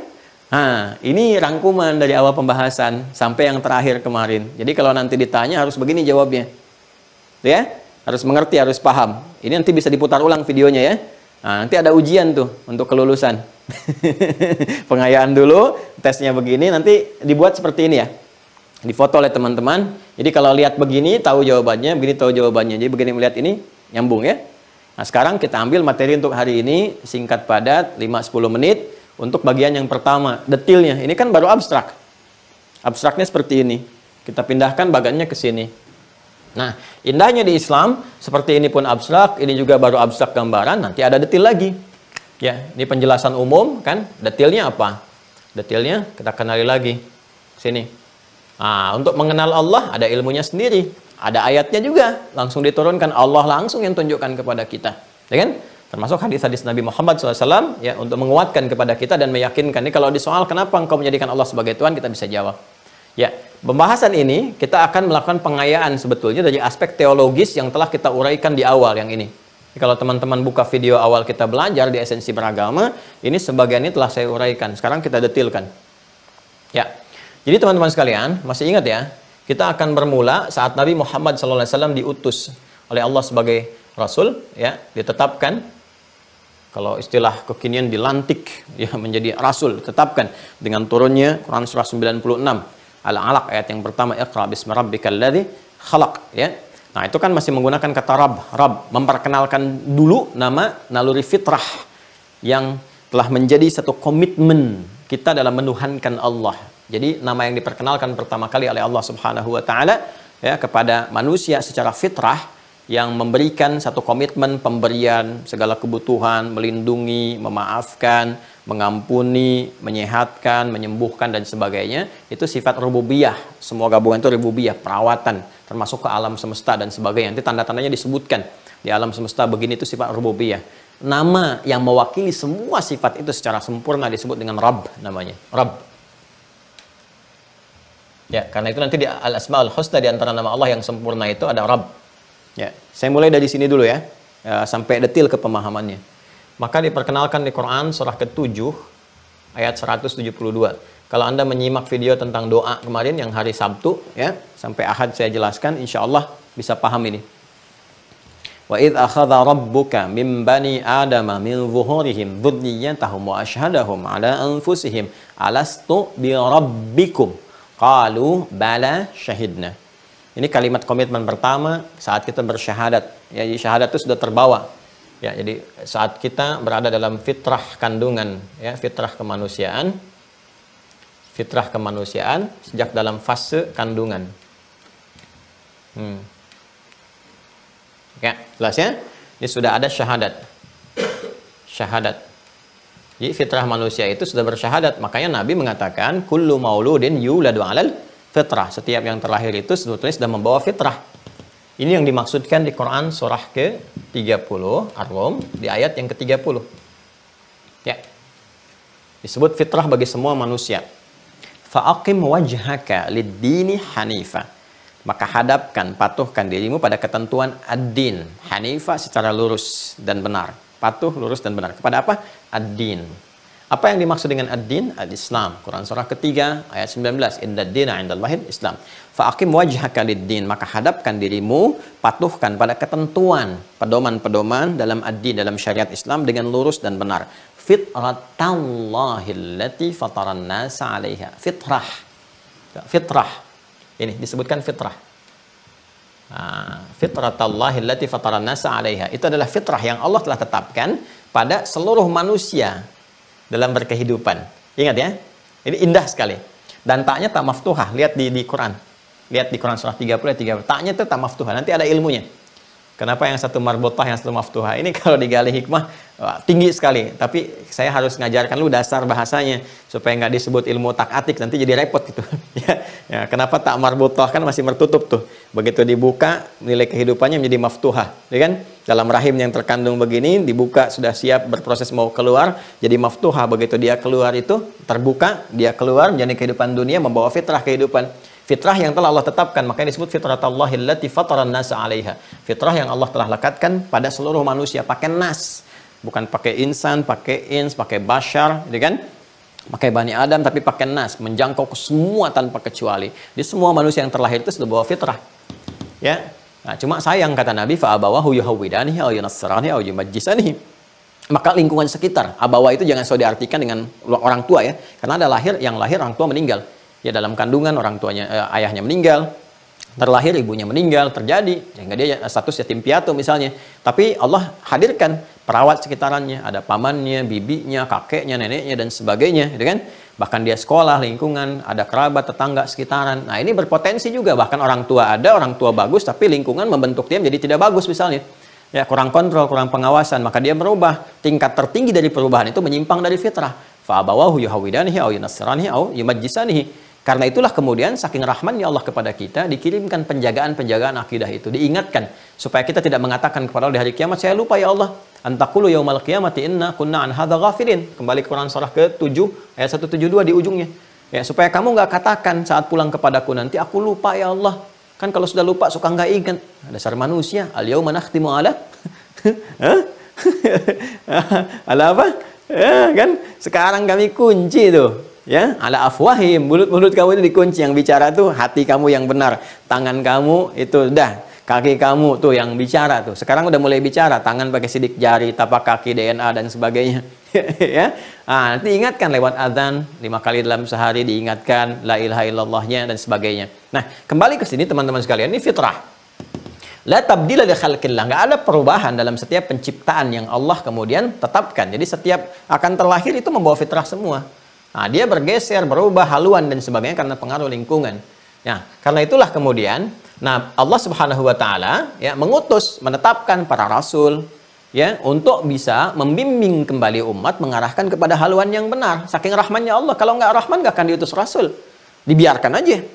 Ya, tapi Allah kirimkan untuk memberikan hidayah, petunjuk-petunjuk Allah Subhanahu wa taala. Ya, hudan linnas. Ya, akhrajan nasa minadh dhulumati ilan nur, mengeluarkan manusia dari keburukan, beda haluan, ya salah haluan, kegelapan kepada cahaya lagi. Allah nurus samawati wal ardh, kembali kepada Allah Subhanahu wa taala. Allahu waliyul ladzina amanu yukhrijuhum minadh dhulumati ilan nur. Quran surah ke-2 ayat 257, ya. Allah itu akan menjadi wali, ya, yang dimaksudkan di sini memberikan pendampingan, kemudian memberikan pertolongan, gitu kan? Memberikan kebutuhan-kebutuhan ya, dan segalanya apa yang dibutuhkan oleh manusia sepanjang dia mau beriman ya, dan mengeluarkan mereka dari keburukan-keburukan, kegelapan kepada cahaya, bimbingan-bimbingan kehidupan. Jadi kalau kita memang benar-benar beriman dan mengamalkan inti keimanan itu, Allah akan melindungi kita, memberikan kemudahan dalam akses seluruh kehidupan kita ya. Kembali ke sini teman-teman sekalian. Nah, jadi yang pertama diperkenalkan oleh Allah Subhanahu wa taala, kemudian disampaikan kepada risalahnya kepada para rasul untuk mengenalkan, mengembalikan mereka pada fitrah sehingga sempurna kewajiban-kewajiban yang telah Allah berikan, tinggal Allah menuntut haknya kepada kita. Tinggal kewajiban kita memenuhi itu semua. Nah, dalam konteks inilah kemudian hal pertama kali yang diperkenalkan oleh para rasul, termasuk Nabi Muhammad SAW adalah kalimat fitrah, kalimat tauhid yang mengingatkan kita kembali kepada fitrah. Karena itulah di awal-awal masa risalah Nabi menyampaikan risalah kerasulannya, turun ayat-ayat mengenalkan pada kalangan kafir Quraisy pada saat itu dengan kalimat Rabb. Ya, maka ayat-ayat pertama, surah-surah pertama turun itu fase Makkiyah menggunakan Rabb. Ya, katakan, kata Allah, kul, katakan Muhammad SAW. Ya, katakan. Apa yang dikatakan? A'udzu bi rabbil falaq. Rabb. Pakai Rabb. Kul a'udzu bi rabbil falaq. Qul a'udzu bi rabbin nas. Rabb. Ya, jadi kalimat fitrah yang dikenalkan pertama untuk menyentuh kembali kedalaman fitrahnya. Nah, sekaligus mengecek parameter fitrahnya itu kuat nggak nih? Masih ada nggak nih sinyal-sinyalnya walaupun melemah gitu kan karena terlalu jauh dengan Allah. Kan ada di antara mereka itu yang sinyalnya masih kuat. Ya seperti Sayyidah Khadijah radhiyallahu taala anha, ya.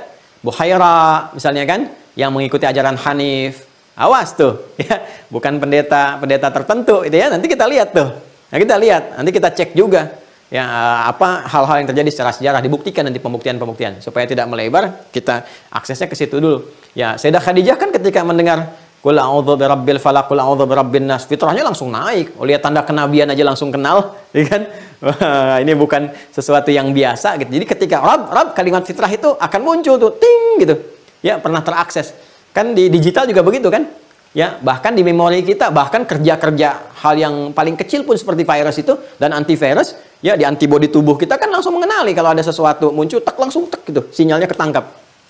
Ya, nah, itu ada sinyal fitrah kita juga, begitu disebutkan kalimat Rabb terukur. Jadi Nabi itu dapat petanya. Oh, ini yang ingkar beneran, ini yang nolak, ini ya? Oh, ini yang ada sinyal untuk ikut. Yang ingkar beneran kan langsung mengatakan, kami juga punya Rabb ya Muhammad SAW. Ya, kami punya Rabb juga. Rabb kami namanya Lata, Uzza, Manat. Rabb kamu namanya siapa? Ah, jadi tingkat tertingginya sampai Rabb pun disekutukan. Ya, makanya ketika itu Allah kan nanti banyak menurunkan ayat-ayat. Ya, di antaranya nanti Quran surah ke-22 Al-Hajj ayat 73. Ya ayyuhan nasu duriba mathalun fastami'u lah. Ya, innal ladzina tad'una min dunillahi la yakhluqu dzubaba. Ya, wala wajtama'u lah. Hei semua manusia, kami buat satu permisalan, ya kan?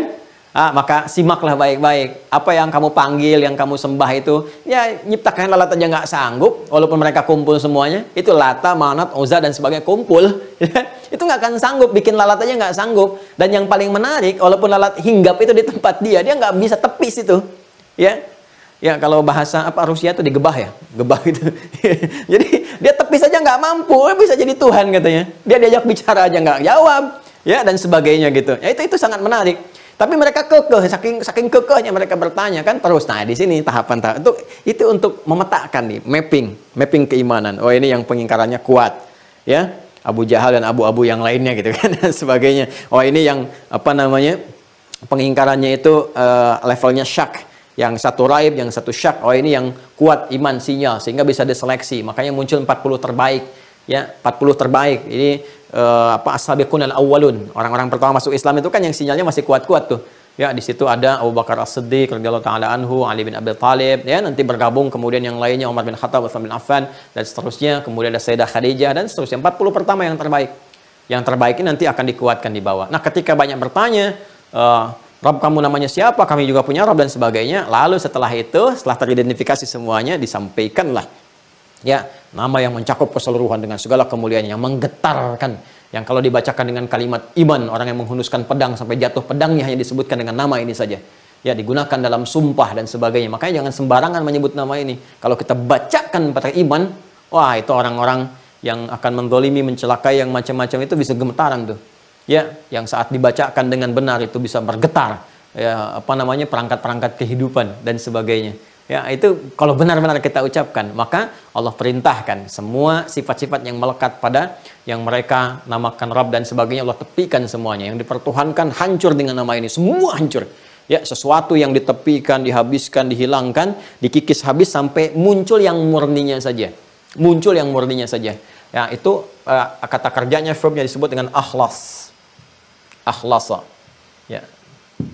Ini asalnya dari kata khalasa, ya ditambah hamzah di depannya dari kata khalasa, ya khalasa, nah ditambah awalan hamzah, ini dari kata khalasa. Khalasa itu bening, suci, murni tanpa campuran.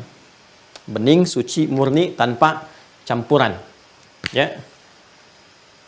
Kalau melekat ke dalamnya punya identitas baik, bersih seperti water misalnya kan, air bersih, bening. Ya, bukan air putih ya, kalau putih itu air susu. Air bening, gitu ya. Air bening, water, gitu kan? Water itu bening, bersih, suci, itu disebut dengan ma'ul khalis. Ya, yang bening. Nah, ma'ul khalis. Ya, khalisan sa'iran lisyaribin, bersih, nggak ada campurannya, bersih. Ya, kalau susu murni pun itu bisa disebut dengan khalis juga, ya. Ya, kadang disebut dengan halib. Kalau laban itu sudah diekstrak, bercampur. Ya, kalau halib itu baru diperas. Kan? Kalau nggak bersifatnya, nggak bercampur dengan kotoran dan darah disebut khalis. Ya, atau air minum yang menyegarkan, khalisa. Ya, bersih, suci, murni dan sebagainya. Ya, Mama, wajahmu begitu khalis. Siapa itu khalis? Aku kan Aisyah. Tidak, bersih, suci, murni, tanpa jerawat, tidak campuran. Nah, itu khalis itu suci, bersih, murni. Nah, kalau kita ingin menepikan segala yang mencampuri, ada air misalnya bercampur, ada pasirnya atau ada apa kan, kalau kita menggali, ngebor itu kan keluar air, masih ada pasir. Kita ingin bersihkan supaya pasirnya terkikis, hilang, semua bersih. Nah, itu tambahkan di ilmu saraf itu nanti, ya di gramatikal bahasa Arab, ilmu saraf, ya ada nahwu, ada saraf, ada balaghah, ada arud nanti. Di ilmu saraf tambahkan hamzah di depannya. Nih, hamzah. Ini diantara fungsinya, diantaranya lil izalah. Izalah, untuk menepikan, menggelincirkan, menghilangkan satu hal yang melekat pada sesuatu. Ya, tambah hamzah. Cara gampangnya, harakat di huruf pertama pindahkan ke sini. Ya, ini kan fathah nih ya. Fathah, ini pindahkan ke sini. A. Karena ini sudah pindah, maka ini mati sukun. Maka dibaca akhlasa. Akhlasa itu menepikan, menghilangkan segala yang tidak terkait dengannya. Ya, dihilangkan, dibeningkan, dimurnikan. Akhlas. Kalau sudah bening, sudah murni, sudah bersih, keadaan sifatnya disebut dengan ikhlas. Akhlasa yukhlisu ikhlasan. Ikhlas. Nah, kalau kita ingin mengkhususkan sesuatu, khusus pada yang ini saja, bukan pada yang lainnya. Saya ingin bicara di aspek ini, bukan pada yang lain. Ya, seperti artikel the dalam bahasa Inggris, kan? Saya sering katakan car, there are so many car here. Ya, itu terlalu banyak sekali mobil di sini. Ya, but I mean this car, atau I mean this car. Saya maksudkan yang ini. Ya, mobil yang ini. Setelah kita paham, kita katakan the car, kan? Artikel kan, the car yang ini, bukan yang lain. Nah, itu di bahasa Arab, itu di padanannya adalah alif lam, al. Disebut dengan ma'rifah, al-ma'rifah. Ya, alif lam, tambah alif lam depannya. Maka, khalasa, tambah a jadi akhlasa, tambah sifat keadaan yang sempurna disebut ikhlas, tambah alif lam jadi al-ikhlas. Al-ikhlas. Oh, sudah kalau sudah begini. Turunkan surah Al-Ikhlas. Yang saat diturunkan, maka semua yang terkait dengan aspek ketuhanan yang diklaim oleh ini, oleh itu dihilangkan semua, ditolak. Begitu disebutkan nama ini, gugur semua yang lain. Ya, nggak ada yang dipertahankan kecuali yang ini saja. Makanya ketika mereka banyak mendesak, siapa nama Rabb itu? Siapa namanya? Kata Allah langsung turun, difirmankan kepada Nabi Muhammad SAW. Kul, katakan Muhammad SAW. Tuh. Ini kalau ada rahasia kul di dalam Al-Quran, rahasia kata kul, ini juga menguatkan kenabian dan kerasulan Nabi Muhammad SAW. Ya, jadi kalau ada yang menuduh ini Quran rekayasa Nabi Muhammad, itu bisa dibantah dengan gramatikal Al-Quran sendiri. Nggak ada orang menyampaikan sesuatu dengan bahasa katakan. Kan kalau buatan sendiri langsung aja disampaikan. Ya, kalau ada bahasa perintah, katakan, berarti ada yang menyuruh. Ya kan? Ada yang memerintahkan. Ya, maka diperintahkan oleh Allah supaya murni kalimat itu, ya, sempurna itu, dan tidak menunjukkan satu rekayasa tertentu, langsung disampaikan apa adanya. Wa may yantiqu 'anil hawa in huwa illa wahyu yuha. Semua wahyu turun. Kul, katakan Muhammad sallallahu alaihi wasallam. Huwa yang disebut dengan Rabb itu, yang sesungguhnya, yang sejati itu, yang kamu sering banyak tanyakan itu, kul huwa, ini huwa. Nah, huwa yang dimaksud Rabb itu Allah. Ya, ketemu nih tuh. Dari mulai kalimat fitrah sampai ketemu ini. Kul, katakan Muhammad SAW. Huwa yang dimaksud Rabb itu bukan seperti yang kalian gambarkan. Bukan yang selama ini ada di bincangan masyarakat sehingga dipertuhankan, sehingga dijadikan sebagai Rabb dan sebagainya. Padahal dia bukan Rabb yang sejati, kata Allah. Ya kan? Begitu turun kalimat kul huwa, katakan Allah namanya, maka gugur semua yang lainnya.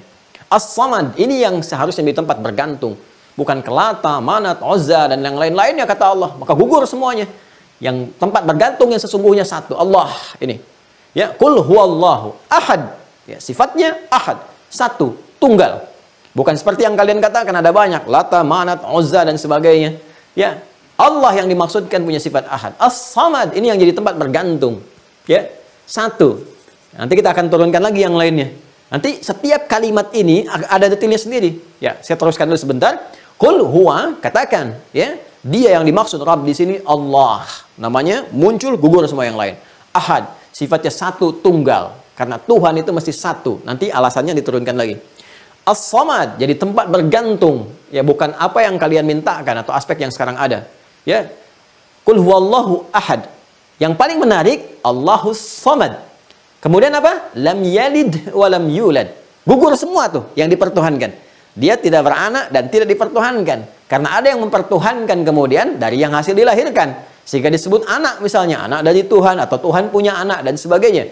Walam yakul lahu kufuwan ahad. Dan tidak pula sifat Tuhan itu saling melengkapi sehingga menunjukkan punya kelemahan. Maka dia bersyarikat. Jadi ketika nama Allah ini muncul, Allah, maka ikhlas. Yang lain dihilangkan. Minggir dengan sendirinya, ya, tergelincir, udah hilang semua sifat-sifat ini. Ya, maka sifat ini ketika disebutkan sifat ketuhanan melekat, diperkenalkan pertama kali, itu baru disebut namanya aja, gugur yang lain. Ya, dengan kedahsyatan, ya, keaziman nama yang melekat pada lafaz Allah Subhanahu wa taala. Dan dahsyatnya Allah pun menjelaskan setiap kalimat ini rinci. Ya, ahad, kenapa mesti ahad? As-Samad, kenapa harus satu sehingga menjadi As-Samad? Lam yalid wa lam yulad, kenapa dijelaskan sampai walam yakul lahu kufuwan ahad pun dijelaskan. Semua detil, indahnya. Luar biasa gitu. Jelas semuanya tuh. Terukur teman-teman sekalian. Nah, jadi inilah turunnya surah Al-Ikhlas, surah ke-112. Ya, ini menunjuk kepada aspek tauhid pertama kali. Ya, nanti ini aspek ini akan dibawa dalam amalan kita. Jadi amalan itu akan selalu lekat dengan nilai tauhid, pokok iman. Ini ikhlas itu gambaran dari keimanan. Makanya kita nggak akan pernah menunaikan ibadah kecuali membawa aspek iman ini, pokok keimanan ini. Ya, ikhlas itu sifatnya orang yang berusaha untuk menjaga keikhlasan, membeningkan, membawa nilai-nilai keimanan untuk menuhankan, mentauhidkan Allah, itu namanya disebut mukhlis. Akhlasa yukhlisu ikhlasan fahuwa mukhlis. Jamaknya disebut mukhlisun. Ya, kalau dijarkan disebut mukhlisin. Jar itu yang jadi objek, diperintahkan. Jadi objek, maka turun Quran surah 98 ayat 5, Quran surah 98 ayat 5. Ya kan? Al-Bayyinah, wa ma umiru illa liya'budullaha ibadah mukhlisin lahu ad-din. Wa ma umiru, dan tidaklah kita diperintahkan liya'budullaha, untuk menyembah Allah, pembuktian keimanan kita. Ya, wa ma umiru illa liya'budullah, dan tidaklah kita diperintahkan untuk beraktivitas, berkehidupan di dunia ini illa liya'budullah, kecuali dalam rangka semua beribadah kepada Allah. Ya, termasuk dalam aspek muamalah, beribadah kepada Allah. Tapi cara beribadahnya bagaimana? Mukhlisin, ini orangnya ikhlas. Beribadah membawa nilai-nilai tauhid. Lakukan karena Allah, bagian refleksi dari keimanan kita, membawa nilai iman, itu yang dinilai sebagai pahala. Ya, lahu, hanya untuk Allah.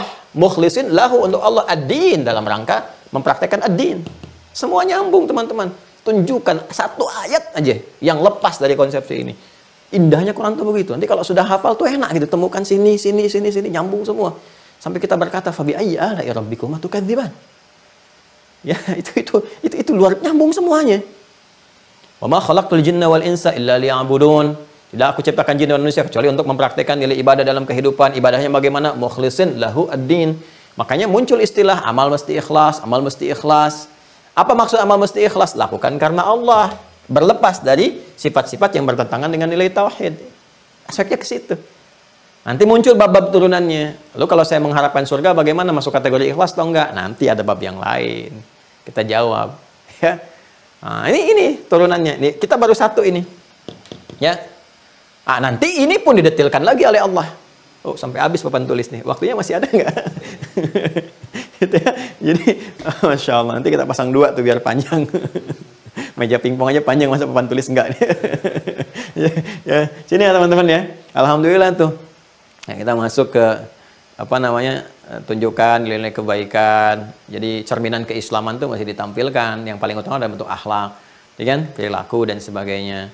Ya, dan semua punya hak untuk mendapatkan kesolehan, siapapun itu ya, profesi apapun, termasuk atlet dan sebagainya. Sekarang Masya Allah tuh, atlet-atlet tuh udah ekspresinya udah mulai sujud, jaga waktu sholat, udah mulai ngaji, terus sekarang merambat kepada yang lain-lainnya gitu kan, dan Masya Allah gitu. Yang penting berkehidupan. Kalau memilih untuk beriman dan sebagainya, itu pilihan masing-masing. Tugas kita hanya menampilkan keindahan risalah Islam, sehingga menjadi dakwah yang indah dalam kehidupan. Kita tidak paksakan la ikraha fiddin, tapi semua punya konsekuensi ketika kembali kepada Rabb yang hak. Ya, indah ya. Nah, sekarang detailnya bagaimana? Qul huwallahu ahad. Satu kan? Tulis di mana ya? Masya Allah. Oh, ini saya ini sudah mencoba memberikan sebaik mungkin apa yang saya dapat tuh ya. Nyampaikan sendiri, bantu rekam sendiri, nulis sendiri, ngapus sendiri, Zoom kita fasilitasi sendiri, nulis sampai lengkap begini. Kalau sampai dengan demikian belum Anda yakin juga, coba tunjukkan kepada saya dengan cara apa lagi saya mesti menerangkan. Tapi minimal saya bisa ringan mengatakan, ya Allah saya sudah terangkan. Kan? Jadi kalau ditanya malaikat, man rabbuka, saya udah jawab, saya ngajarin tauhid masih ditanya juga. Itu canda aja ya. Canda aja. Kalau ditanya man rabbuka, saya udah belajar tauhid. Tapi itu akan ringan ketika kita beramal dengan baik. Nih, qul huwa Allahu ahad. Ya, satu. Kemudian as-samad. Qul huwa Allahu ahad, Allahus samad. 2. 3. Lam yalid wa lam yulad. Lam yalid wa lam yulad. 4. Wa lam yakul lahu kufuwan ahad. Wa lam yakul lahu kufuwan ahad. Nah. Lam yakul lahu kufuwan ahad. 4 ya. 1, 2, 3, 4 kan? Ya, sedangkan yang hak semua ini ya, kembalinya yang hak itu kepada siapa? Allah. Nah. Tuh, ya kalau kita gabungkan hitung dari sini ini yang maha satu kan? 1 kan? 1, 2, 3, 4. Berapa? 5. Selalu 5 ya. Nah, ini yang haknya nih. Ini turunan-turunannya. Ini dijelaskan lagi nanti. Ya. Saya minta 5 menit aja ya. 5 menit ya. Supaya kita nanti nggak besokin gitu ya. Nggak besokin. Nanti kalau nggak sampai 5 menit berarti besok. Lihat sini. Qul huwallahu ahad. Ini ada tafsirnya sendiri. Ya. Dalilnya dulu ya. Tulis dalilnya dulu ya. Jadi Al-Quran diterangkan oleh ayat Al-Quran lagi. Ini. Sudah? Kita turunkan Quran. Sudah? Surah kedua Al-Baqarah dulu. Ayat 163. Nanti kita akan bahas apa bedanya wahid dengan ahad. Ya. Di sini wa ilahukum ilahu wahid. Ya. Sudah? Nanti kita akan turunkan. Kemudian Quran surah ke-21 ayat 22. Dah? Quran surah 2 ayat 63, ini surah 21 ayat 22. Ya, kita bahas dari namanya dulu ahad apa, bedanya dengan wahid apa, terus kenapa Tuhan mesti ahad. Ya kan? Tidak menggunakan ini gitu ya. Tidak banyak gitu ya. As-Samad, tempat bergantung untuk diminta, kita tunjukkan satu dulu, Quran surah ke-17 ayat 110. Dan nanti logikanya kita terangkan akan terkait berkelindan semuanya. Makanya ketika As-Samad itu kan tempat bergantung kan memohon, meminta. Ya, memohon. Makanya ketika kita meminta nanti nama ini akan disebutkan lagi. Qulid Allah awid ar-Rahman ayyamma tad'u falahul asma al-husna walillahil asma al-husna. Tapi ada kalimat yang menunjuk kepada bersimpuh bermohonnya ada di Quran surah 17 ayat 110. Qul, katakan, ud'ullah, qulid Allah. Ya, qulid Allah, katakan kalau kamu ingin bersimpuh memohon ya, menjadikan sebagai tumpuan, sebut nama Allah. Allah. Sini lagi ya. Baik, Amin ar-Rahman ayyamma tad'u falahul asma al-husna. Lam yalid wa lam yulad, tidak beranak dan diperanakan. Berarti ini kalau setiap disebutkan teman-teman berarti sifatnya terjadi waktu itu. Ya, jadi ada yang Tuhannya itu enggak esa tapi banyak, ya, bersyirikat. Kemudian ada yang kebergantungannya bukan kepada Allah, ya, sehingga menyebut bahkan kepada dirinya sendiri nanti. Ya, ada yang dia enggak mengatakan Lata, Manat, Uzza atau yang lainnya, tapi dia menuhankan diri sendiri. Itu di Quran surah 45 ayat 23 Al-Jathiyah. Ya, Quran surah ke tambahan ya. 45 ayat 23. Afara'aita man ittakhadha ilahahu hawa? Apakah engkau tidak pernah perhatikan ada orang-orang yang menjadikan hawa nafsunya sebagai tuhannya? Ah, itu ya. Nanti ke sini. Jadi pusat as-samadnya hawa nafsunya. Bagian gimana nafsunya aja. Jadi menilai keyakinan orang lain juga dengan nafsunya aja, ya. Lam yalid wa lam yulad, Quran surah ketiga ayat 59. Nah, kalau ada redaksi seperti ini berarti di masa itu pun ada yang menuhankan ya sesuatu atau sosok dari hasil kelahiran. Ya, dan terkonsepsikan dengan yang melahirkan. Ya, kalau ada yang dilahirkan kan ada yang melahirkan kan? Ya kan? Baik, berarti kan ada yang melahirkan. Jadi ada yang dipertuhankan dari hasil yang dilahirkan. Nanti ditolak oleh Al-Qur'an. Nggak bisa seperti itu. Ya, kok bisa Tuhan dilahirkan, ada yang melahirkan? Ya, dan sebagainya. Nanti ada logikanya sendiri. Nanti ada turunan-turunannya, kan? Teruskan teman-teman sekalian. Nah, ini keyakinan ini ada, keyakinan ada. Walam yakul lahu kufuwan ahad, politeisme. Ya, politeisme. Kembali lagi nanti ke sini, ke Quran surah 21 ayat 22. Karena semua saling berkaitan. Quran surah 21 ayat 22. Dan semua aspek ini akan ditutup dengan Quran surah ke-42 ayat 11. Asy-Syura ayat 11.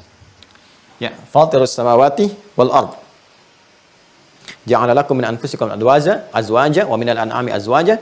Ya, yadhra'ukum fi laisa kamitslihi syai'. Ini kuncinya. Laisa kamitslihi syai' wa huwas samiul basir. Ini. Jadi pada puncaknya akan ditutup dengan kalimat nggak boleh ada yang serupa dengan Tuhan, dengan Allah. Dari semua sifat-sifat apapun. Nah, ini sifat dasarnya. Nah, di sini nanti akan jadi dasar teologis Kalau kemarin tanya referensi apa dan sebagainya, ini standar.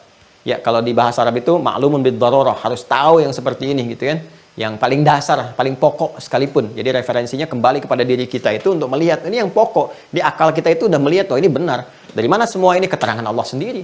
Referensi terbaiknya Al-Quran langsung, ya. Dan Al-Quran bisa diuji. Nah, jadi teman-teman sekalian, diuji maksudnya bagi yang belum yakin silahkan dibuka oleh Al-Quran sendiri, ya. Qul in kuntum fi raibin mimma nazzalna ala abdina fa'tu bi suratin min mithli, dan seterusnya ayat. Kembali ke sini ya. Nah, jadi pokok dasar dari semua itu kembali ke Quran surah 42 Asy-Syura ayat 11. Ya, ini dasar yang paling pertama. Jadi kalau kita ingin menetapkan Allah sebagai Tuhan, mengenal Allah nih. Ya kan, kita ingin mengenal Allah sehingga menetapkan kebenaran Allah sebagai Tuhan. Dasar yang pertama apa? Maka Allah membangun logika yang logis sekali. Menyampaikan sebuah cara berpikir yang sangat logis yang seharusnya diterima oleh siapapun dengan dasar ilmu yang benar. Makanya di Quran surah 3 ayat 18 jelas kalimatnya, wa ulul ilmi qa'iman bil qist. Ya, sepanjang manusia itu punya ilmu dan ilmunya benar. Ya, bukan untuk mencari pembenaran, tapi digunakan perangkat yang digunakan untuk mencari kebenaran. Ya, pasti akan menemukan yang hak, yang benar. Maka standar yang dibangun pertama, sekaligus saya coba simpulkan dulu di akhir ya. Standar yang pertama dibangun, sifat Tuhan itu. Kenapa kita tetapkan Allah yang benar dan kita tepikan yang lainnya? Maka Allah berikan gambaran yang logis kepada kita. Pertama, ya, ini standar untuk menetapkan ketuhanan. Tidak boleh ada yang serupa dengan Tuhan. Ya. Tidak boleh ada yang serupa. Ya. Laisa kamitslihi syai' bahasa Al-Qur'annya. Ya, nggak boleh ada yang serupa dengan Allah. Kan jelas kan, logis kan? Ya, kalau ada yang serupa berarti ada Tuhan yang lain. Ya kan? Dan yang punya sifat-sifat itu berpotensi di Tuhan. Makanya Tuhan itu, teman-teman sekalian, sifat dasar pertamanya, nggak boleh ada yang serupa dengan Tuhan. Dari sifat dasar inilah kemudian turun penjelasan-penjelasan ini. Bagaimana kita bisa menjelaskan dengan detail kata ahad ini, dan mengorelasikan dengan lafaz Allah. Bagaimana kita bisa menjelaskan detail fungsi tidak ada yang serupa dengan as-samad, fungsi tidak ada yang serupa dengan lam yalid walam yulad, dan walam yakul lahu kufuwan ahad. Nah, itu yang akan kita bahas nanti esok hari. Ya. Tapi dasar logika ini mesti tertanam dulu pada diri kita. Ya, pada bagian yang pertama ini. Nanti detail penjelasan keseluruhannya esok hari saya uraikan supaya lebih bisa dipahami dengan baik. Paham ya? Insya Allah ya. Dari awal sampai akhir. Ya. Perlu diulang? Tidak perlu. Kalau mau diulang, review ya video masing-masing, dilihat kembali sebelum masuk ke ujian. Nah, nanti ini dipahami dengan baik. Besok kita jelaskan secara detail lagi. Jadi nanti kita sudah hatam tuh insya Allah. Ya, jadi kalau ada pertanyaan-pertanyaan, kenapa menuhankan Allah, kan? Kenapa Tuhan kamu harus pilih Allah, kenapa agamanya Islam, kita bisa jawab. Jawabannya bukan hanya secara dalil, tapi secara rasional juga kita jelaskan. Jadi kalau ada orang yang belum beriman, jawab secara rasional dari pendekatan Al-Quran. Kalau ada orang sudah beriman, jawab pakai dalil. Kalau ada orang mengaku beriman pakai dalil nggak yakin, dipertanyakan keimanannya. Gitu ya, jelas ya. Nah, nanti pertanyaan ini itu menariknya di Quran disampaikan kasus-kasus. Kasus-kasus ini nggak pernah disebut kepada siapa dan kapan kejadiannya. Ya, di Quran itu selalu menyampaikan ada gambaran yang sifatnya jelas, terukur, gitu ya, kejadiannya menimpa siapa, ada yang umum sifatnya. Ya, misalnya kayak di Quran surah 45 tadi ayat 23, afara'aita manittakhadha ilaha hawa. Apakah engkau tidak memperhatikan ada orang menjadikan nafsunya sebagai Tuhan? Nah, itu kalau ada kalimat umum begini di ilmu tafsir, ini di antara pemaknaannya, maka hal seperti itu seringkali akan terjadi di setiap masa dengan tokoh dan kemasan yang berbeda. Jadi casingnya ganti, cuma isinya sama saja. Ya, mungkin pemikiran yang terwariskan, gitu ya.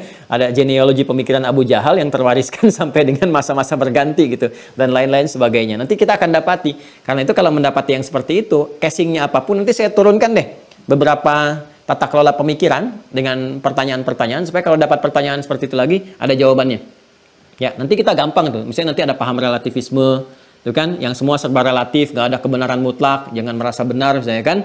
Yang paling benar hanya Allah, yang lain nggak benar, ya kan? Nah, tapi kita bertanya bagaimana Allah menjelaskan kebenaran itu kepada kita sehingga mendapati kebenaran mutlak. Jadi nanti ada jawaban-jawaban yang secara pemikiran nanti kita bedah, ini kerancuan berpikirnya di sini, ya kan?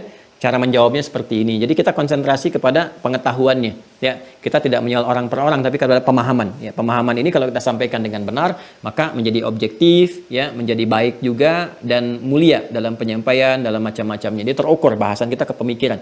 Ya, termasuk misalnya tadi kan syahadat, kalau paham ini sudah bisa menjawab sendiri. Ya, apakah orang dengan bersyahadat saja sudah pasti masuk surga, ini kan? Nah, seperti apa konsepsinya? Terus dia kalau beriman kurang amal soleh bagaimana? Hadis nanti akan menjelaskan. Babnya komplit sekali. Ya, saya kira ini teman-teman sekalian. Semoga Allah meridai kita semua dan semoga Allah menerima apa yang telah kita kerjakan sebagai amal soleh untuk kita semua. Terima kasih. Allahumma taqabbal minna innaka antas sami'ul alim wa tub 'alaina innaka antat tawwabur rahim. Rabbana atina fid dunya hasanah wa fil akhirati hasanah wa qina adzabannar. Allahumma arzuqna ya Allah min baqiyati hayatina hayatan thayyibah wa akhir hayatina husnul khatimah. Wa sallallahu ala sayyidina Muhammad wa ala alihi wa sahbihi ajma'in. Allahumma rabbana atina fid dunya hasanah wa fil akhirati hasanah wa qina adzabannar.